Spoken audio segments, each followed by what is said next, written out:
Hello, time for another. Why is it so slow? Time for another chess game here. Don't know why it took so long time to get to the new game here. So what we're looking at today is Magnus Carlsen's next tournament. It's Dortmund Sparkassen 2009, and it's a tournament that's, as you can see here, 6 players, and it's each player play both opponents, once with white and once with black, so it's 10 rounds. So as you can see here, Kramnik, who is a very strong player now. Of course, as you know, he beat Kasparov maybe 5 years ago, but he's still a strong player. And Magnus shared the second place with Leku. Leku also got a World Championship match against Kramnik, but Kramnik won that one. And Magnus, and then three players that's not very known. Yakovenko is a Russian who he had good rating, but he never accomplished so much, despite, you can see here, 2760. So he is the second highest rated player in the tournament after Magnus. But I don't think he ever got like candidates tournament or anything like that. And then we have Bacrot, who was for a few years the best player in France, but already now, I think, 2009, MVL has become the best French player, but he's the second best now. And then Naidic, he's somewhere from the Caucasus, maybe Armenia or something like that, but he moved to Germany. A lot of these players from Azerbaijan, Armenia, India, like every one of them, like Aronian, Anand, every one of those players moved to Germany because lots of strong tournaments in Germany. The Bundesliga is in Germany, which is they pay money, so it's a good place to live. So I know Anand, maybe already in 1990 he moved to Germany, and Aronian also moved to Berlin, and others. So, and Naidic also, and the difference is that Naidic got German citizenship. So for a few years, maybe for 10 years, he was the best player in Germany, but now I think he changed back again. So, but it's remarkable that Kramnik won this tournament. So it was a good score for Kramnik here. And I've selected 2 games. And it's not, no one of the games that Magnus won was particularly exciting, but I found two exciting games here. So we're going to start Magnus against Etienne Bacrot. And the reason why I'm following this game is because it's an interesting opening here. First, Magnus plays the semi-Slav, and he doesn't go for the Butvinnik, which is d takes c4 here, of course. It goes like this. No, not that. It goes like this. This.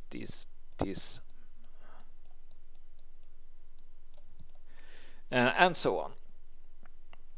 So when black does this, white has 2 options. He can take, which is the Moscow variation, which I think we saw Magnus beating a strong player. Well, I think it was Topalov, yeah, game 46, Carlsen Topalov. And then the other way is to play this gambit that Magnus plays. And the usual thing that black does here is he goes here, here, here, and white plays this gambit, either h4 or bishop e2 and castling, or queen c2 and rook d1. There are several options here for white, but it's a pure gambit here. White is not getting anything back here. And at this time, I don't know like the current evaluation, because at this time, 2009, the computers were not yet all-knowing and almighty like they are today. So I think it was considered that this variation was very risky for white, like it was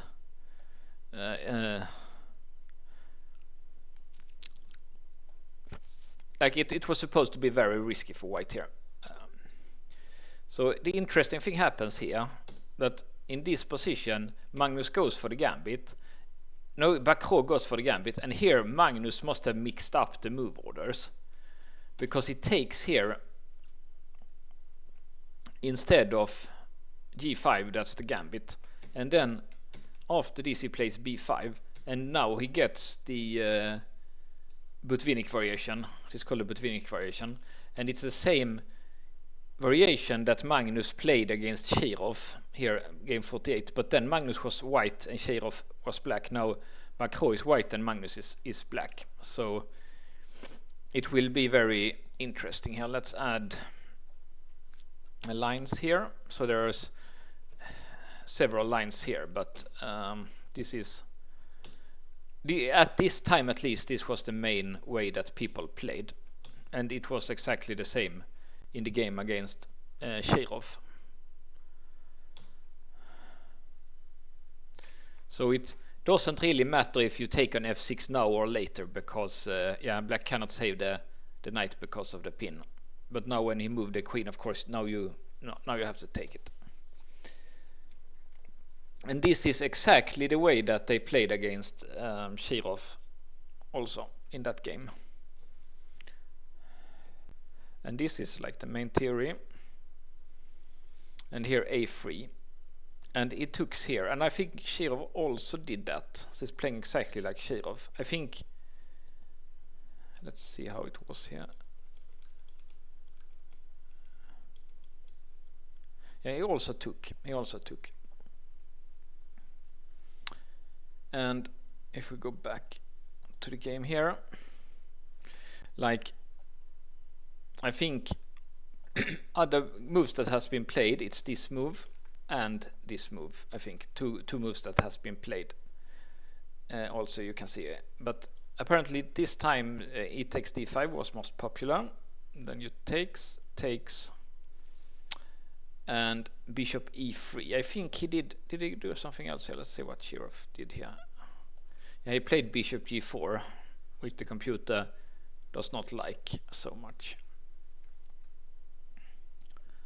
Magnus played this one. He's definitely analyzed with the computer because he just played it against Shirov with other colors a few months ago. And here we get an interesting line here. Apparently the computer likes it better to trade everything on c5 and then rook e1. That's apparently computer likes to play like this.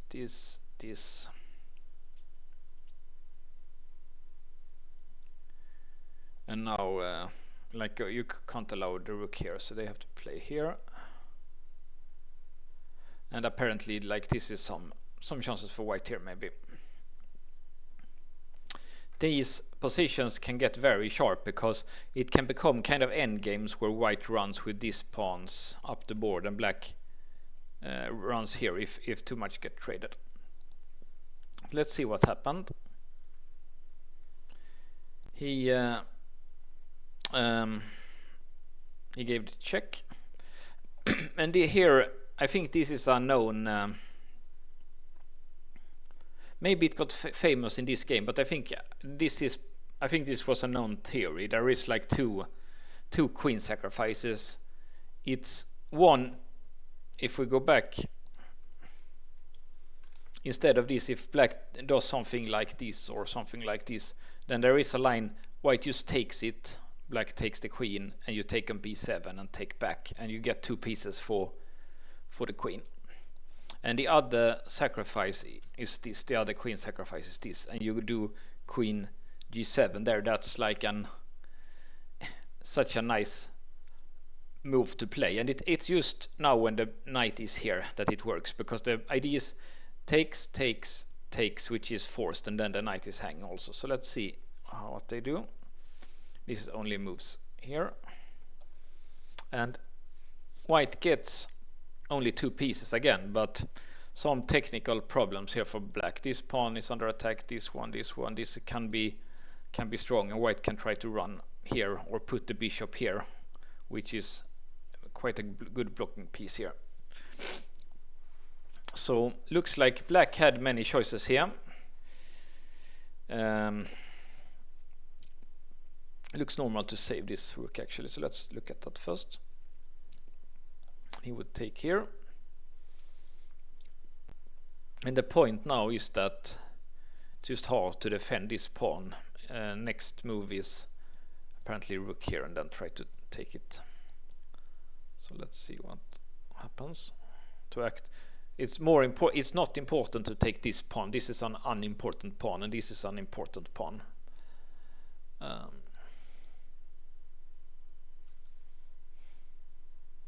But apparently it's important enough to take it anyway. So let's see what they say. And maybe something like that. White has blockade 2 bishops, maybe can run here and maybe get in some checks sometimes. So that was an alternative for black to go for something like that. But black preferred to give back. He preferred to give back.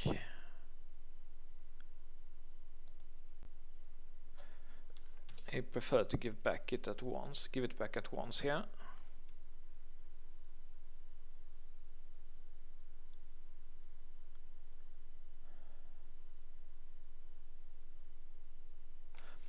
Okay, and there was lots of different kind of moves.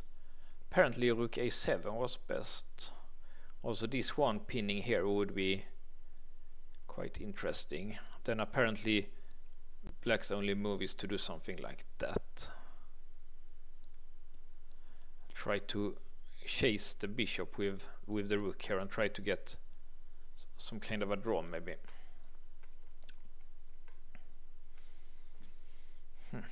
It would also be possible just to take here, of course. Let's look at that.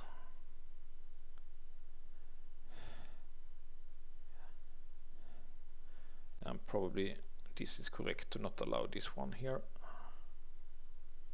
And then maybe you could pick up this pawn at least, and then still the bishop here. And it reminds quite a lot about that other position. The difference is that now black has a bishop instead of a rook.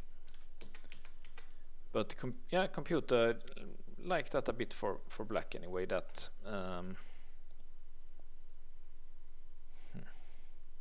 so apparently this bishop, like that's just a nice blockading square, so this bishop can't get out, but the computer didn't like that so much. So let's see what happens.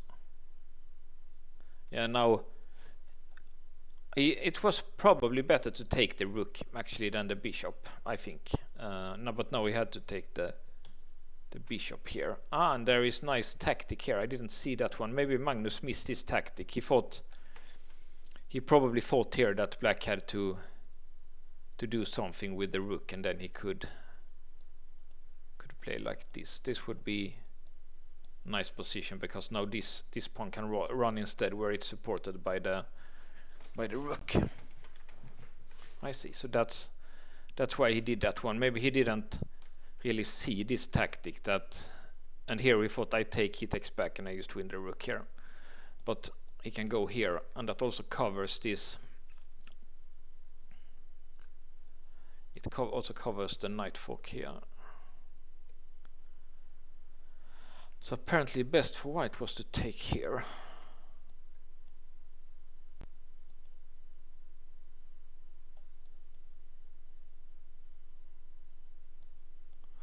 Okay, and try to get some play here on the A file. Yeah, it's still, I could still imagine this being a little bit easier to play for white. Of course, like black is 3 points up because bishops are worth 3 and the queen is 9, so black's 3 points up. But these pawns, it's a bit hard for them to walk, and there is a passer here that's running, and maybe you can move the rook and put a new here. So it's an interesting way for white to play. But he did play this instead. So he gets this bishop. Computer is not so impressed, and I guess it is because when this one is gone, there is more activity for the black rooks, I guess, but I'm not sure. Okay, computer didn't like that. Pinning the rook looks. I can definitely imagine that both white and black thought that white is kind of winning here, that Bacrot is winning. But the computer thinks black still has good chances here, because it just looks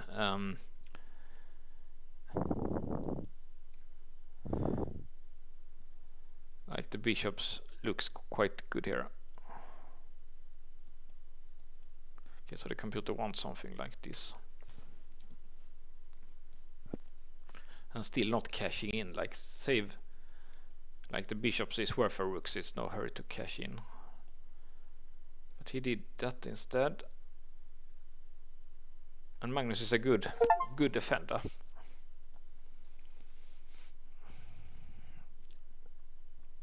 This is also a nice tactic, it defends the rook.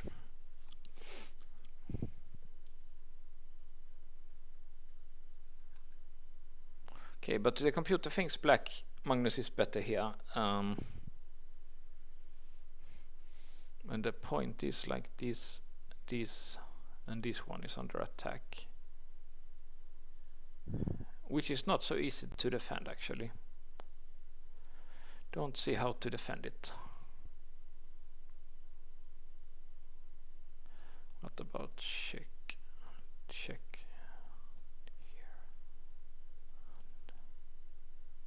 That doesn't work because you can't take it.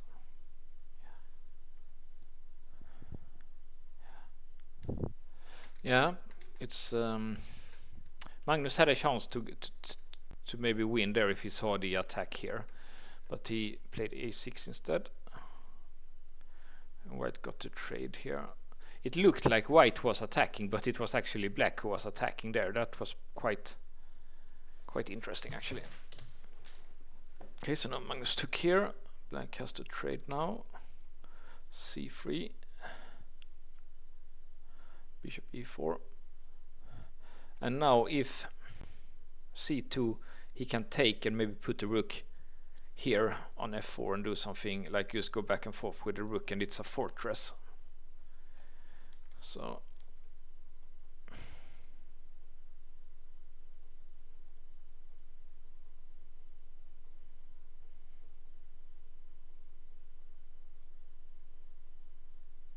yeah, and this is the right place for the rook here on f4. f4 is key, so it can defend this pawn and be protected. So f4 is the great key. If the rook was not on f4, then if this one too was gone, then black is winning. But with the rook here, it's a fortress.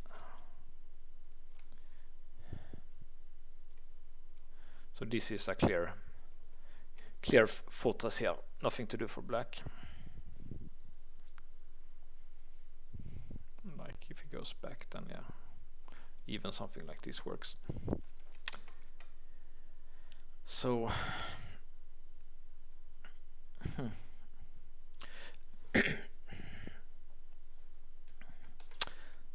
so maybe this was the famous